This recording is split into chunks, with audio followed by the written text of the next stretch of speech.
Olá, turmas do quinto ano A, B e C. Tudo bem com vocês? Espero que estejam todos bem. Vamos para mais uma aula. Hoje, terça-feira, 19/5, nossa aula é de geografia. E hoje estamos fazendo algumas mudanças nas aulas, né, gente? E hoje nós teremos duas aulas de geografia, tá certo? Essa é a primeira aula, a aula 1, e depois terá a aula 2. Por que, tia? Duas aulas de geografia? Porque nós estamos cumprindo como horário da escola, tá certo? Então, quando terminar a explicação dessas primeiras páginas que nós vamos estudar hoje, aí tia vai deixar um minutinho, vocês respondendo a atividade, como nós fazemos em sala de aula, tá certo? Tia vai esperar alguns minutos vocês responderem a atividade e na aula 2 nós fazemos a correção e damos continuidade, sempre fazendo uma revisão do que nós estudamos, tirando alguma possível dúvida que vocês estejam com ela, tá certo? Então, tia vai começar explicando a vocês a atividade. No final dessa aula, dessa primeira aula, vocês vão ficar respondendo essa atividade. Tia vai dar os minutos para vocês ficarem respondendo, tá ok? E na aula 2, nós fazemos a correção e damos continuidade ao nosso conteúdo. Sempre revisando também o que nós já estudamos, para tirar, como tia já falou, possíveis dúvidas de vocês, tá certo? E assim nós vamos seguindo os nossos estudos nas nossas aulas remotas, né, gente? É, é um momento que nós estamos nos adaptando, nós professores, vocês alunos, mas com paciência, com ajustes que nós vamos fazendo, né, vai dando tudo certo. A primeira semana, às vezes, tem algumas pessoas que não conseguiram entrar de primeiro momento na plataforma, outros conseguiram, algumas dúvidas a respeito do tempo, mas também tem o tempo que nós fazemos nossa atividade, então agora vai ficar tudo incluso no nosso vídeo. O tempo que nós fazemos a atividade e a outra aula é o tempo da correção, tá certo? Então vamos, quando o tia pedir para separar o material, vocês separem o material direitinho, façam a agenda para a gente deixar tudo bem organizado, tá ok? Vamos? Então, como a tia já falou, aula de geografia, dia 19/5. Tá ok? Turmas quinto ano A, quinto ano B e quinto ano C. Então, essa é a nossa aula 1, a primeira aula de geografia de hoje. Vocês vão pegar o livro de vocês, vão separando aí esse material. Vão pegar também o caderno de geografia, o marca-texto, lápis e a borracha.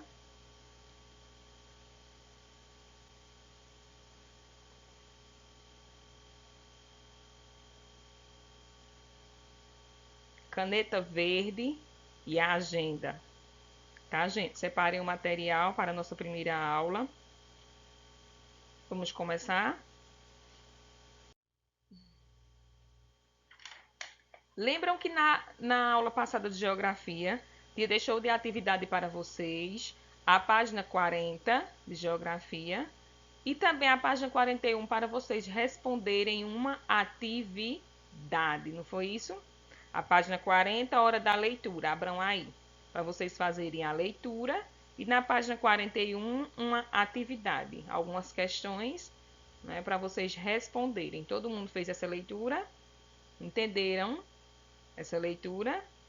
Espero que sim, espero que todos tenham respondido. Então, nós vamos fazer a correção e tia vai dar uma explicação sobre essa leitura, tá certo? Como vocês já leram, tia vai fazer de uma maneira agora mais explicativa. Não vai ler novamente, porque creio que vocês já tenham todos realizado a leitura. Então, eu vou explicar a vocês de que foi essa leitura, foi sobre o que é essa leitura. Vamos lá, todo mundo já colocou na página? Então, eu vou explicar a vocês a leitura dessa página. Nessa página 40 e 41, nós estudamos, foi? Vocês leram, nós lemos sobre as línguas que estão em risco de extinção na América do Sul. Então, aqui nós vemos a América do Sul, onde está o nosso país, o Brasil, e também os outros países. E aqui em toda a América do Sul, olha aqui o que a tia está falando para vocês. Há 420 né? 420 línguas em extinção na América do Sul. E também há línguas em extinção no Brasil. E no Brasil, 178 línguas correm o risco de desaparecer. Então, esse é um estudo feito pela Unesco, Organização das Nações Unidas para a Educação, Ciência e Cultura, que é a Unesco, e é o Atlas de línguas que está em perigo de desaparecer no mundo. Não foi isso? O estudo aqui nos mostrou na leitura que, de acordo com o Atlas de línguas que está em perigo de desaparecer no mundo, aqui é a imagem do Atlas, que esse estudo é realizado pela Unesco. Olhem aí o símbolo da Unesco, Organização das Nações Unidas. Então, 420 línguas estão em risco de desaparecerem na América do Sul. E aqui no nosso país, só no nosso país já tem 178 línguas, né, que correm o risco de desaparecer. Então, tia, isso é sério? Isso preocupa? Sim. Por que a Unesco se preocupa com essa questão? Por que é feito esse estudo? Porque, de acordo com o texto que vocês leram, tenho certeza que vocês leram e entenderam, quando uma língua desaparece, não é apenas a língua, não é apenas aquele linguajar que desapareceu, não é apenas a língua, a cultura da língua, é toda uma cultura daquele povo, né, gente? Principalmente, Tia falou que quem tem essas línguas mais isoladas são os povos o quê? Indígenas, não foi? Lembram que Tia explicou isso a vocês? Aqueles povos indígenas que vivem mais isolados. Então, eles têm a sua própria língua. Então, quando aquele povo vai desaparecendo, vai ficando também a língua extinta. E não é só apenas a língua que corre o risco de extinção, é também a cultura daquele povo. Entenderam isso? Então, nesse texto, nós foi falado sobre o risco dessas línguas desaparecerem na América do Sul e também as línguas do nosso país. Não foi? Então, esse é um estudo feito pela Unesco. A Unesco é a Organização das Nações Unidas para a Educação, Ciência e Cultura. Principalmente essa questão aqui, essa palavrinha aqui, ó, cultura. Então, isso é a preocupação, é dessa cultura desaparecer. Entenderam? Por isso é feito esse atlas que estuda essas questões. Atlas das línguas que correm perigo no mundo. Então, eles não só fazem aqui na América do Sul, não só no Brasil, mas em todo o mundo. Eles sempre fazem esses estudos para verem quais são as línguas que estão ameaçadas de extinção e com ela, não apenas a língua, com elas também a cultura daquele povo que vai se perdendo, né, gente? Então, isso é importante, por isso é importante manter, preservar. Então, eles estudam a melhor forma de fazerem com que isso seja preservado, certo? Vamos lá, dando continuidade. Então, isso foi falado no texto, não foi nesse texto Hora da Leitura. As línguas que estão em perigo de desaparecer, não apenas no Brasil, mas em toda a América do Sul. Tá ok? E ficou também para vocês responderem, não foi? Algumas questões, 4 questões, depois da leitura. Então, agora nós vamos fazer a correção de como vocês responderam. Se responderam parecido com a resposta de Tia, está bem parecido, bem coerente com a resposta, tá certo? Então, considera certo. Não precisa estar iguais as mesmas palavras, mas sim o contexto. Se você quis dizer a mesma coisa. Agora, se estiver bem diferente, de uma maneira que você viu que está errado, é que você apaga e refaz, tá certo? Tia vai fazendo a pergunta, nós vamos responder, fazer a correção. Olha as correções aqui do lado, Tia colocou aqui do lado para não ficar tão apertado aqui na página para facilitar a visualização para vocês, tá certo? Então, nós vamos fazer a correção e também é um momento de outra explicação, de nós tirarmos as dúvidas, tá ok? No número 1, qual foi a pergunta? Qual é o tema abordado no texto? Então, o que foi falado nesse texto que nós lemos, já a página Hora da Leitura, página 40? Foi falado de quê? Então, olhem aí no número 1, como Tia respondeu. O tema abordado é o risco de extinção de 420 línguas na América do Sul. Então, é o que Tia falou no slide anterior. O estudo, né? O tema abordado é o estudo de risco de extinção dessas 420 línguas na América do Sul, Quem colocou assim, ou bem parecido com esse jeito, está certo. Corrige com sua caneta verde, tá ok?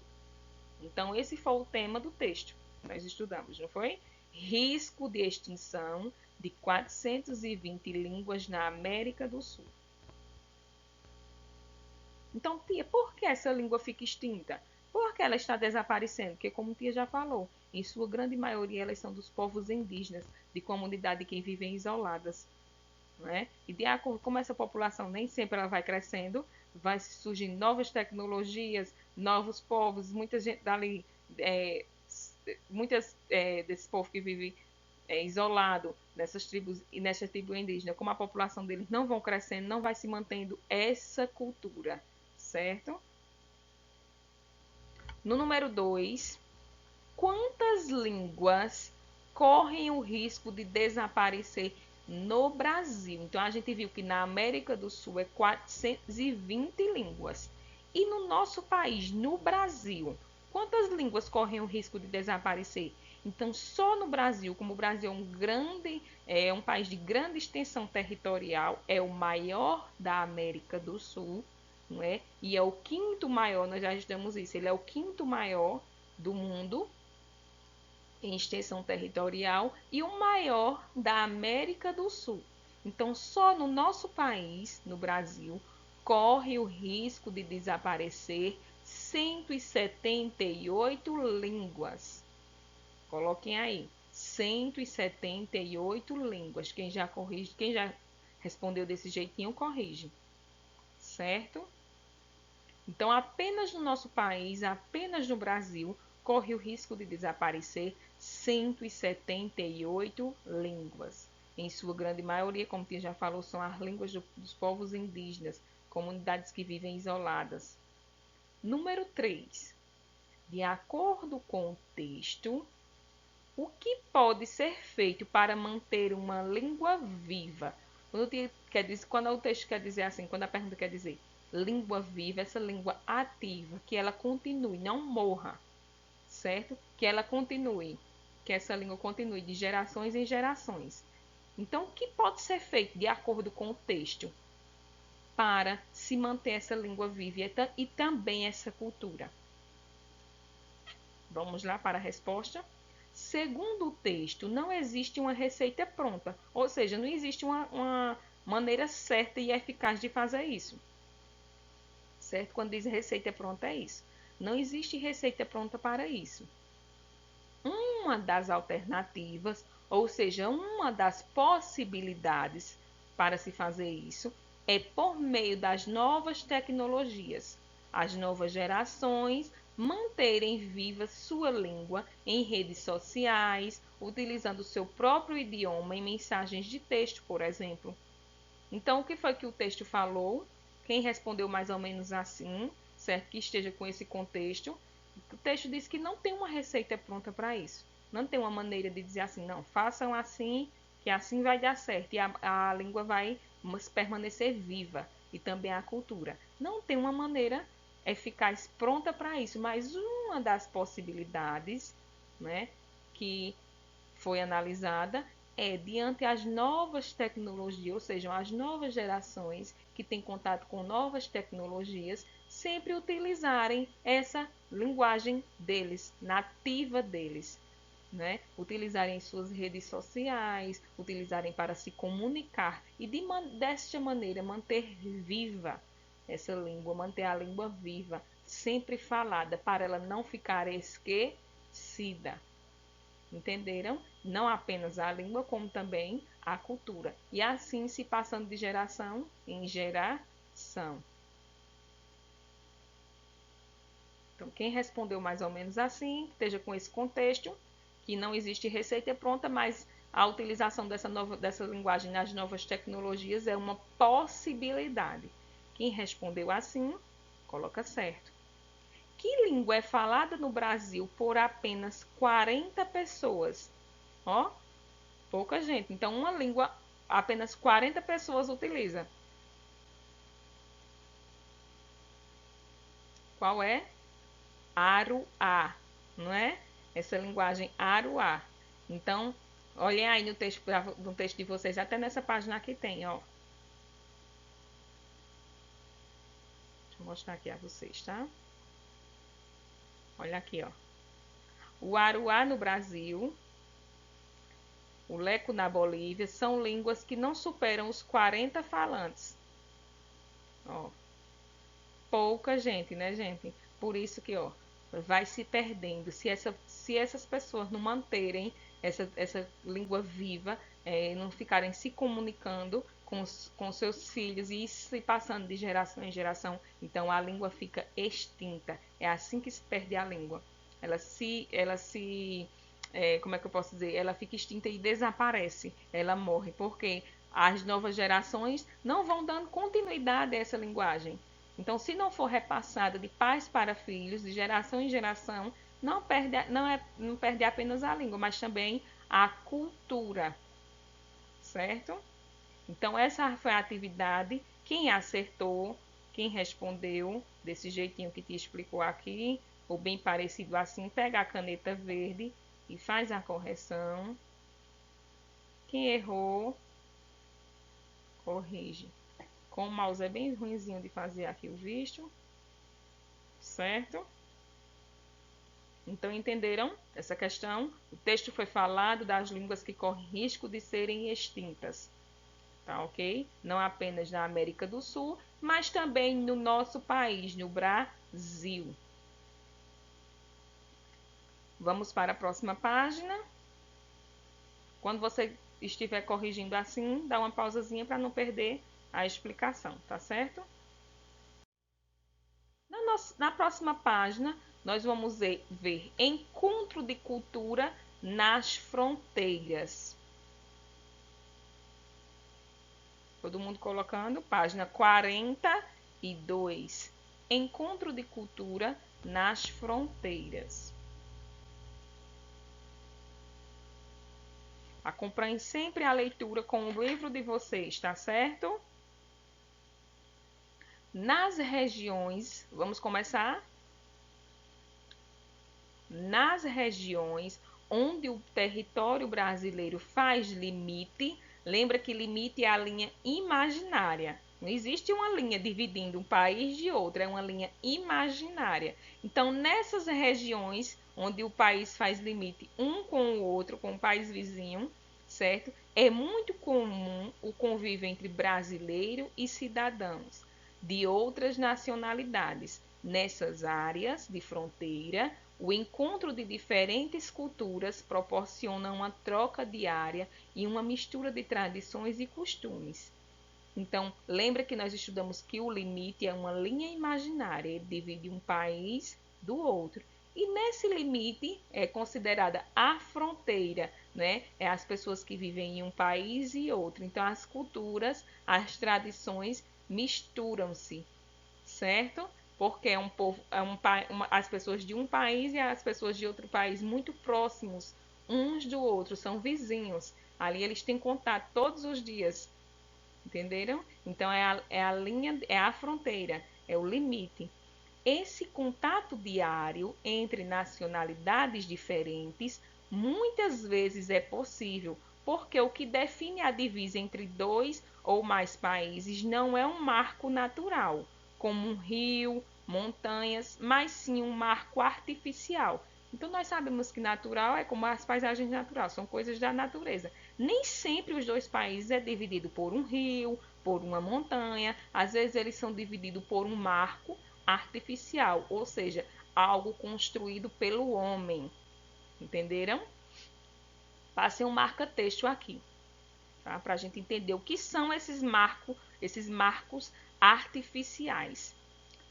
Os marcos artificiais são construídos pelo ser humano, como ruas, estradas ou obeliscos. Vamos já entender o que é esses obeliscos, tá? Quando essa forma de limite ocorre, torna-se muito mais fácil o contato entre pessoas de países distintos. Então, se um país é dividido com o outro apenas por uma rua, por exemplo, por um marco artificial que foi construído pelo homem, e não por um rio, que é algo da natureza, não por uma montanha. Quando um país e outro é dividido por uma rua, por exemplo, foi construído pelo homem, um marco artificial. Então, as pessoas dos dois países, das duas localidades, elas podem ter contato, né? Elas conversam, elas têm contato diariamente. Então, é aí que se misturam as culturas, entenderam? De um país com o outro. O limite entre os territórios da Argentina, do Paraguai e do Brasil, no município de Foz do Iguaçu, do Paraná, é marcado, olhem aqui, é marcado por um obelisco, o qual é um exemplo de marco artificial. Passem aqui, ó. Então, o que é um obelisco? Observem aí. Monumento na tríplice fronteira entre o Brasil, Argentina e Paraguai. Então, aqui, ó, tríplice fronteira, é uma fronteira tripla entre Brasil, Argentina e Paraguai. Então, no limite dessas três fronteiras, foi feito esse obelisco. O obelisco é um monumento, gente, construído pelo homem, certo? É um pilar feito de pedra, como vocês observam aqui, ó. Olha ele aqui. Estão vendo? Então, ele é construído pelo homem. Ó, aqui é na fronteira entre os três países, Brasil, Argentina e Paraguai. Então não tem uma linha, lógico que a gente sabe que não tem uma linha de limite. Aqui é Brasil, aqui é Paraguai, não tem uma linha.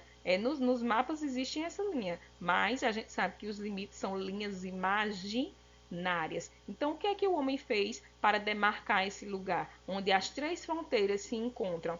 Fez um monumento chamado obelisco, em forma quadrangular, ele é bem alto, certo? Não tem só aí, em vários lugares do mundo.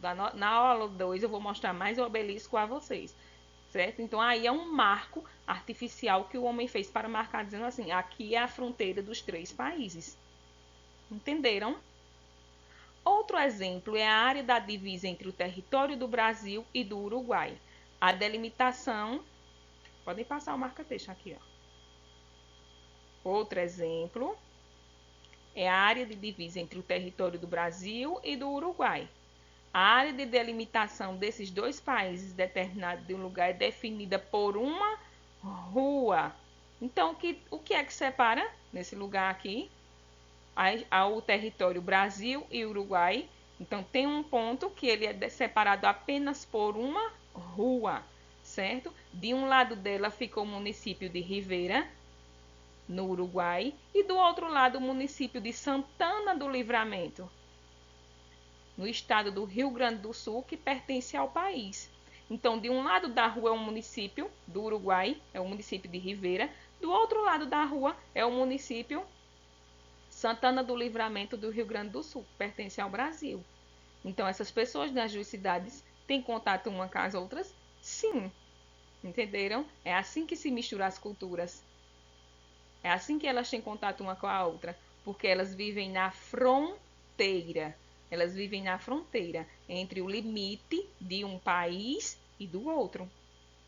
Obelisco na Praça Internacional, localizada entre Santana do Livramento, Brasil e Rivera, no Uruguai. Então, aqui, ó, outro monumento, obelisco, outro monumento construído pelo homem, não é? Outro marco artificial, ou seja, construído pelo homem, marcando aquele lugar, marcando aquele território, que ali é uma divisão de um país e de outro, por isso que chama marco artificial, construído pelo homem. Agora, se fosse um rio, uma montanha, seria um marco natural, que seria da natureza.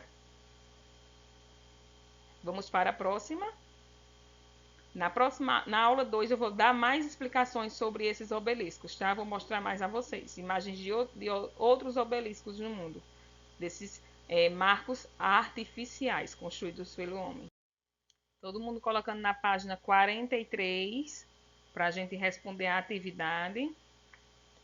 Então, nessa página 43, eu vou explicar a vocês a atividade, tá certo? E vocês vão, depois da explicação, ficar realizando as questões embaixo. Como eu já explicou a vocês, nós estamos tendo algumas mudanças essa semana nas aulas, certo?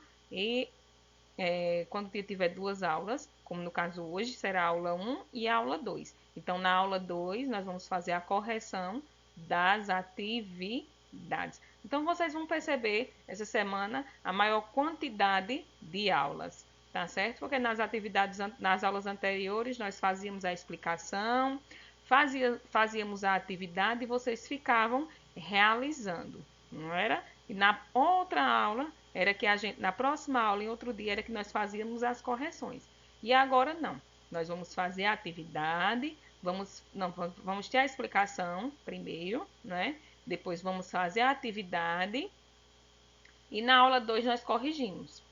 E também na aula 2, quando tiver alguma atividade, dá uma pausazinha no vídeo, vocês vão ficar respondendo, tá certo? A atividade, vão ficar respondendo quando tiver caderno também. Na aula 2 nós vamos ter. Então vocês, vai dar um tempinho no vídeo, vocês vão perceber, vai colocar tempo para a atividade, como tem aqui, que vai deixar. E vai colocar tempo para a atividade. Aí vai deixar o caderno que vocês vão copiar na tela. Vocês vão copiar a atividade e responder. Aí depois tia volta o vídeo e nós fazemos a correção. Igual na sala de aula, que nós paramos um pouquinho também na sala para realizar a atividade. Tia explica, vocês ficam respondendo, não é? E depois nós fazemos a correção coletiva. Então, da mesma forma, será nas aulas agora, tá certo? Então, vai ter a aula 1 e a aula 2. Sempre terão essas duas aulas. Só quando o tia tiver só uma aula naquele dia, tem dia que tia vai ter só uma aula, depois tia vai colocar o horário para vocês, aí não serão duas aulas. Mas será sempre a aula no tempo da escola, 45 minutos. E sempre contando o tempinho de vocês fazerem a atividade, igual nós fazemos na nossa sala de aula, tá certo? Então, vamos começar a explicação. Peguem um marca-texto, tá, gente? Sempre acompanhem com o livro de vocês, que é melhor a visibilidade, tá? Então, nós vamos ver agora do território brasileiro. Vamos lá? Como vimos, o Brasil é um país de grandes dimensões territoriais, tanto na direção leste-oeste, quanto na direção norte-sul. Então, o que é que nós observamos aqui no Brasil Mapa Político? O título do mapa, lembra que nós estudamos isso, ó? Brasil Mapa Político, que o Brasil é um país grande, como o tia já falou, tem grande extensão territorial. Ou seja, ele é o maior da América do Sul, certo? E no mundo, ele é o quinto maior país, não é? De extensão territorial. Então, o Brasil é um país grande, tem um grande território de terras. Ele é um país extenso. Então, segundo parágrafo, o território brasileiro é formado pela porção continental, certo? Ou seja, a terra, aqui o país que nós estamos, mas também tem as ilhas, ó, e por ilhas oceânicas, como o arquipélago de Fernando de Noronha, e também as ilhas São Pedro e São Paulo. Então, nós sabemos que não só aqui nossa extensão territorial, aqui a porção continental, mas também tem essas ilhas que pertencem ao Brasil. Elas também são território brasileiro. Estão no oceano, mas também são território da nossa nação. São territórios brasileiros, certo? Pertencem ao país. Terceiro parágrafo. Nosso país, peguei um marca-texto aí.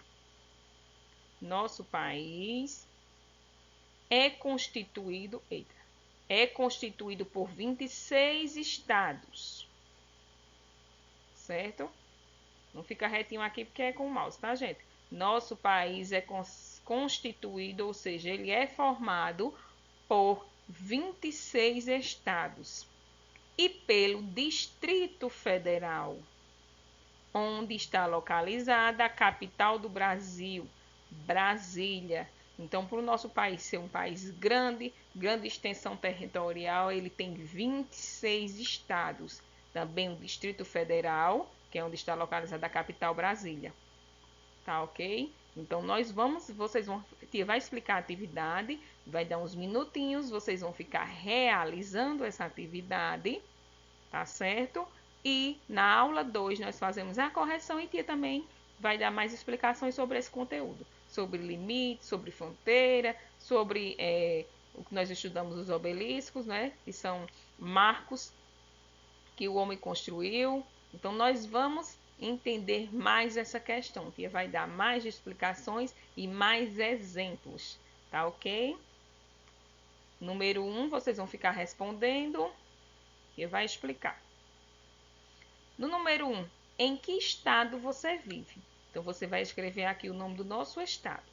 No número 2, que estados fazem fronteira com o estado em que você mora? Ou seja, quais estados estão próximos, bem juntinhos ali, como tia chama, vizinhos do nosso estado? Quais são esses estados que fazem fronteira? Vai colocar o nome apenas dos que fazem a fronteira com o nosso estado, certo? E no número 3, algum país faz fronteira com o estado em que você vive? O nosso estado, Pernambuco, aqui, tem algum país que faz fronteira com ele? Então você vai olhar isso bem direitinho no mapa, vou ficar respondendo a atividade. Tia vai dar os minutinhos, que é como nós fazemos na sala de aula, e depois tia volta e nós fazemos, vamos para a aula 2, fazer a correção, tá certo? Então prestem atenção só nessa questão 3, diferente daqui, ó. Rio Grande do Sul, Paraná. Como a gente viu, o Rio Grande do Sul faz fronteira com o Uruguai. Não é diferente desses estados aqui. O nosso país está bem aqui, ó. O nosso país não, o nosso estado está bem aqui, Pernambuco. Então você veja essa questão. Faz limite com algum, faz fronteira com algum país ou só com estados? Então você vai escrever aí, vão responder. Se tiver com dúvida, dá mais uma leitura, analisa bem direitinho o mapa. Tia vai dar uns minutinhos, certo? 15 minutinhos para vocês responderem a atividade. E quando voltarmos, fazemos essa correção. Tá ok? Se você já respondeu, aí você dá uma adiantada no vídeo, tá bom? E depois passa para a aula 2. Tá ok? E vai dar esses minutinhos para vocês ficarem realizando, tá?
Então, gente, nós vamos para a aula 2, né?